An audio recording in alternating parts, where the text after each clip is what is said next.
ఈ తాటాకు చప్పులతో ఈ యొక్క సోషల్ మీడియాలోనూ ఇప్పుడు వాళ్ళ పేటిఎం మీడియాలోనూ వచ్చే కథనాలతో భయపడేదే లేదు. ఇప్పుడు కడపలో ఒకటే జరుగుతోంది. ఏం జరుగుతోంది? ఒక ఫేక్ ప్రచారం చేస్తా. నిన్ననే మాట్లాడినారు, మా టీఎన్ఎస్ఎఫ్ నాయకుడు ఎవరో వచ్చేసేసి నారాయణ కాలేజెస్ లో వచ్చేసి డబ్బులు వసూలు చేసినారని. అన్ఫార్చునేట్ థింగ్ ఏంటంటే నారాయణ కాలేజ్ కి సంబంధించిన మినిస్టర్ నారాయణ గారి పిఎస్ ఫోన్ చేసి ఏంటి న్యూస్ అని ఆయన అడుగుతున్నాడు.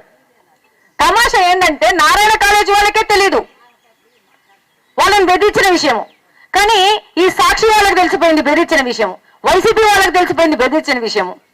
ఎవరు మాట్లాడుతున్నారు? ఈ అవినీతి చేసి 2300 కోట్లు అవినీతి చేసిపోయిన ఈ మాజీ అసలు హూ ఇస్ టాకింగ్ అంటే ఈ అవినీతి పరుడు మాట్లాడతారు. అవినీతి జరుగుతుంది. ఈ రోజు ప్రజలు గుండెల మీద చేతులు పెట్టుకొని ప్రశాంతంగా ఉన్నారు. నేను కూడా చెప్తా ఉంటాను చాలా మందికి, ఏదో చిన్న పని కావాలి అని అంటే ఏదో 1000-2000 ఇస్తే రేషన్ షాపులలో రేషన్ కార్డు ఇప్పిస్తాము, పింఛన్లు ఇప్పిస్తాను ఉంటారు. సొసైటీలో అన్ని రకాల మనుషులు ఉంటారు. ఉన్నప్పుడే కదా దొంగతనాలు జరుగుతాయి, హత్యలు జరుగుతాయి, నేరస్తులు కూడా ఉంటారు, మంచోళ్ళు ఉంటారు, మంచి భాషలు కూడా ఉంటారు సొసైటీలో. కాబట్టి నేను ప్రజలకు ఎడ్యుకేట్ చేస్తూ పోతున్నాను.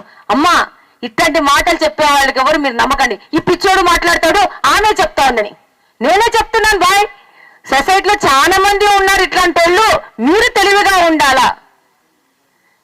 వాళ్ళందరూ ఎవరి పేరు వాడుకుంటారు? అధికారంలో ఉన్న వాళ్ళ పేరు వాడుకుంటారు. నేనే చెప్తున్నాను అట్లాంటి వాళ్ళని నమ్మమాకండి అని చెప్పేసి. ఇంకా నువ్వేంటి చెప్పేది నాకు బ్రేవ్ కోట్ మాటలు తప్పితే? కాబట్టి నన్ను కెమెరాల గురించి ఎంత ట్రోల్ చేసినా నేను ఒకటే చెప్పాను, నాకు కడపలో ఉన్న ఆడపిల్లలు మహిళలు వీళ్ళ సంక్షేమము క్షేమము ముఖ్యము. కాబట్టి కెమెరాలు పెట్టడం అనేది చాలా ఆవశ్యకత ఉంది. ఈ కెమెరా వ్యవస్థను మనం నిఘా వ్యవస్థను పెంచుకుంటూ పోతుంటేనే మనకు మన కడపను కాపాడుకోగలుగుతామని చెప్పి వెనక్కేం పోయేది లేదు.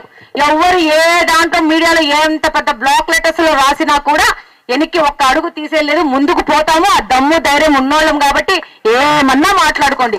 ఈ రోజు కూడా చెప్తున్నాను,